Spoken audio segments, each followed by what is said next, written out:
Guajardo, diputado federal por el PRI, exsecretario de Economía Federal y negociador del Tratado Comercial México-Estados Unidos-Canadá, el TEMEC. Muchísimas gracias, como siempre me da mucho gusto saludarte. Gracias, Joel, qué gusto saludarte. Oye, cabe la pregunta, ¿le crees la disculpa que ofrece a la gobernadora del Banco de México y qué mensaje envía?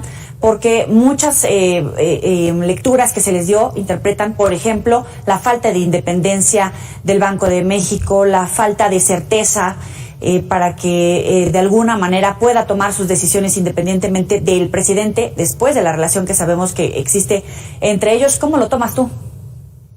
La verdad es que sí le creo al presidente que tuvo una confusión. No tiene por qué haberse favorecido de dar el anuncio anticipado. Sin duda él tenía la información, se confundió, eso sí se lo creo. No creo que ahí lo haya hecho intencional. Él no gana nada con anticipar una decisión que es difícil para el Ejecutivo, porque de alguna manera lo que te está diciendo es que el aumento de tasas de interés pues es evidentemente para enfriar la economía. Una economía que lamentablemente está estancada. No sé qué le vamos a enviar. No era necesario, obviamente, seguir la tendencia de las tasas. Y por otra parte, yo creo que la gobernadora del Banco de México sí ha dado muestras de independencia, ha sido muy clara en algunos posicionamientos.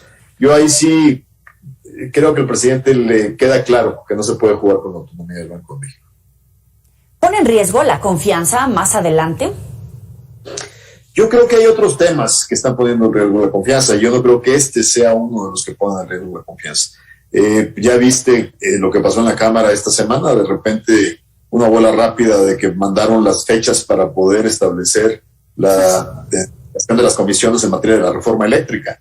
Eso yo creo que está mandando más incertidumbre a los mercados que cualquier otra cosa. Entonces, yo no, en este momento sí, o sea, obviamente hay temas de la economía que me preocupan.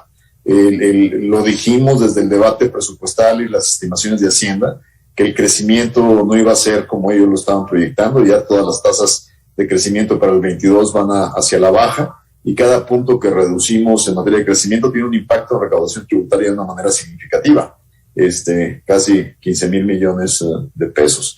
Entonces ahí sí vamos a tener un problema. Ya vimos las cifras de enero, que de alguna manera están reflejando pues, un déficit inusualmente alto.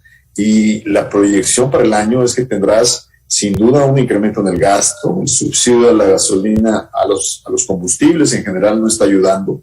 Estamos prácticamente subsidiando el 100% del IEPS, y eso es un golpe muy fuerte para las finanzas públicas, además de que es una política pública inadecuada porque, como tú lo sabes, el 20% más rico casi se lleva la mitad de ese subsidio. Es un subsidio que no ayuda a los pobres y a la gente con menos recursos, y ayuda fundamentalmente a los que tienen más recursos.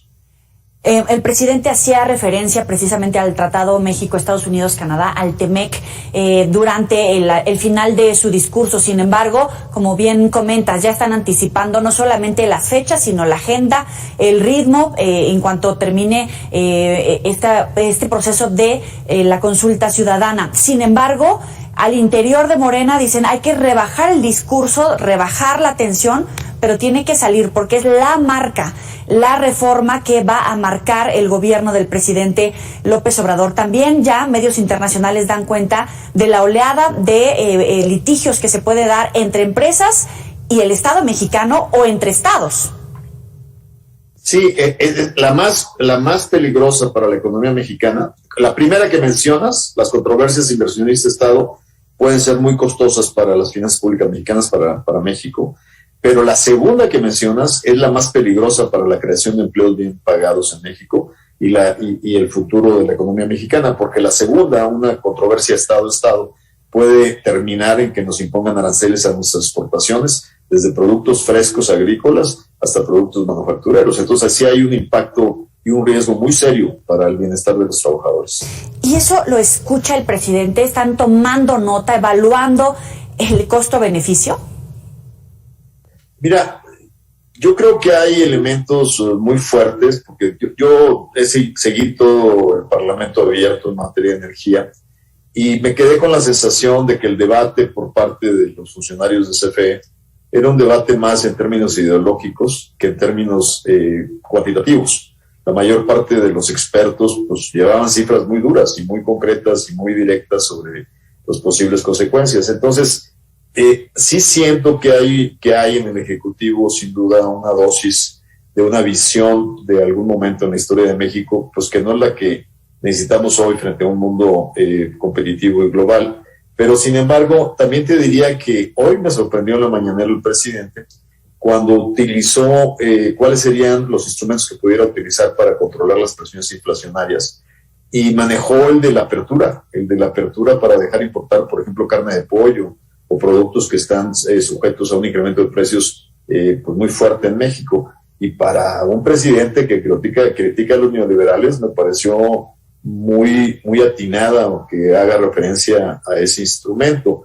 Lo que me dice es que el presidente en algunas cosas, pues sí, sus colaboradores, el secretario de Hacienda, la secretaria de Economía, pues están haciendo su lucha para poder concientizar de algunas de las consecuencias que pudiera haber si tomamos las decisiones incorrectas. Te la tengo que preguntar. Si sacan cuentas en Morena, dicen, no nos alcanza para la aprobación de la reforma eléctrica, ¿echarán mano y les dará con el famoso primor para aprobarla?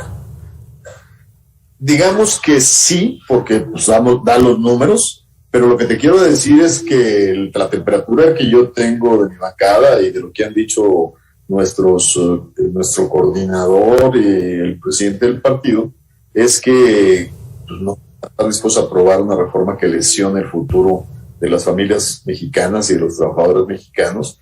Y en ese sentido, la reforma, como está diseñada, pues yo te diría que la bancada del PRI, si la quieren presionar para una votación el 14 de abril, pues no veo cómo. Y si veo las declaraciones del coordinador de Morena, que dice que sí, que están dispuestos a hacerles algunos cambios, pero no están dispuestos a cambiar la esencia, pues de entrada, pues yo no sé cómo vamos a evitar la formación de un monopolio público si nos vamos a chutar al órgano autónomo que nos ayuda a regular el tema energético, ¿no? Entonces ahí sí yo te diría que a estas alturas y con la información que tengo, yo no veo por dónde esto pueda avanzar en el cortísimo plazo. Ildefonso, siempre has sido muy claro, frío, tienes la experiencia, pero sobre todo logras abstraerte, poner distancia y tener un juicio sobre cada cosa. Hay muchas lecturas respecto a las decisiones económicas que ha tomado o que ha omitido el gobierno de México. Una de ellas tiene que ver con la toma de decisiones para impulsar, para inyectarle dinero, para tomar medidas contracíclicas para enfrentar la crisis económica después de la pandemia. Algunos aseguran o consideran, incluso también en prensa internacional, que eso de alguna manera evitó que los niveles inflacionarios de México crecieran tanto como Estados Unidos. Otros dicen es una lectura solamente del primer trimestre. ¿Tú cómo lo ves? No te escuché la palabra, que crecieran como Estados Unidos. ¿Qué indicador mencionaste? No lo escuché con claridad. Sí, en el último trimestre México no ha tenido los índices de crecimiento de la inflación como sí los ha tenido Estados Unidos, que sí inyectó, que sí tuvo un impulso económico durante la pandemia. En todo caso decían, tal vez le salió algo bien al gobierno. Otros dicen, no, es una foto solamente del primer trimestre del año, no se puede comparar. ¿Tú cómo lo ves? No, yo creo que las tasas de inflación que estamos experimentando son a niveles bastante similares. O sea, México estamos apuntando hacia por encima del 7.5% de inflación. Uh-huh. Y lamentablemente estamos sujetos también al impacto de la inflación que de alguna manera estamos importando vía los componentes de importación de la economía nacional. Entonces, ahí sí creo que el reto inflacionario es un reto que tenemos bastante fuerte, todos juntos, y que tenemos que controlarla. Yo creo que las acciones que se tomaron durante la pandemia, pues claramente retrasaron la recuperación de la economía. Pues, si tú analizas, ahorita nuestra economía está al nivel del 2016. La caída del 8.5% apenas tuvo una compensación de 5 puntos en el periodo de crecimiento del 21, y para el 22 pues nuestras expectativas de crecimiento están muy por debajo. Entonces, volver a tener la economía del 2019 todavía nos va a tomar un tiempo. También el presidente habló sobre la venta de Banamex. Decía que no se iba a interponer, pero daba la sugerencia de que los dueños deberían de ser mexicanos. ¿Tú cómo la lees? Mira, yo te soy muy sincero, creo yo que lo importante para el consumidor mexicano y para el usuario de los servicios bancarios mexicanos es quien le proporciona servicios más competitivos, más eficientes y más baratos. No hay madres Teresas en las inversiones ni de origen mexicano, ni de origen europeo, ni de origen americano. Lo que hay que hacer es hacerlos competir para que el mexicano tenga acceso a crédito a tasas de interés accesibles. Entonces, el color del dinero para mí no existe, venga de inversión mexicana o venga de inversión extranjera. Lo importante es que beneficie a los consumidores de servicios bancarios. ¿Cuáles son las medidas que se deben de tomar después de la crisis económica por la pandemia, cuando todavía hay rebrotes en algunos países, en medio de una guerra que el propio secretario de Hacienda decía se puede prolongar esta situación y le quedan 3 años de gobierno al presidente López Obrador? ¿Para dónde debería de ir el rumbo de las decisiones que se deben de tomar? Yo tengo una visión que sin duda la he expresado, y es que la geopolítica hoy en día está muy alineada con la alineación económica de los países.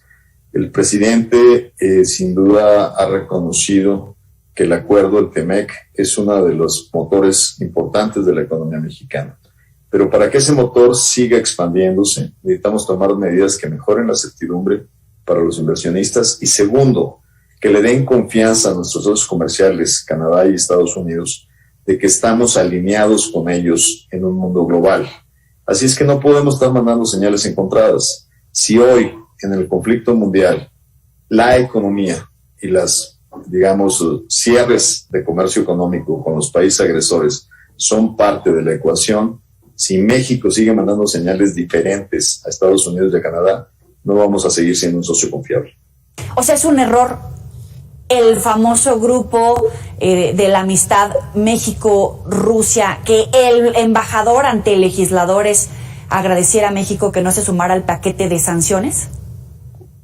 Yo creo que los grupos de amistad, hay más de 100 grupos de amistad, y finalmente la interlocución parlamentaria inclusive puede ayudar a un debate y a una ejemplificación del rumbo correcto de las cosas. Lo que sí es muy importante son las decisiones que toma el Ejecutivo en materia de sumarse o no a las sanciones económicas internacionales. Pero sabes que hoy el embajador Ken Salazar decía textualmente que esa reunión estaba haciendo ruido, la reunión México-Rusia, que estaban tan cercanos, y decía, eso, perdón, nunca puede pasar, y se los dice a los legisladores, sabe dónde está, ¿no? Es lo que traigo aquí. Me lo regaló el embajador Ken Salazar. Ahí está. ¿Para qué te la cuento? No te vi, lo acabamos de ver. No te escapé lo suficiente. Para sorpresa, cuando cerró su intervención, el embajador fue extrañamente muy claro y fue un mensaje muy fuerte en términos de prácticamente nos estiró las orejas, ¿no? Por andar dando el grupo de amistad.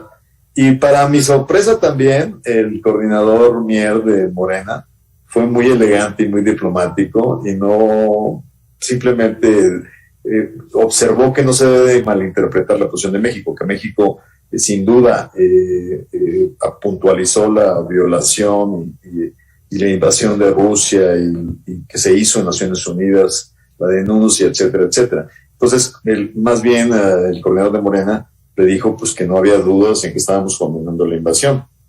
Lo que no estamos haciendo es utilizando hoy una estrategia fundamental para contener esa invasión, que son las sanciones económicas. Ildefonso Guajardo, gracias como siempre por estar para el auditorio de Mega Noticias.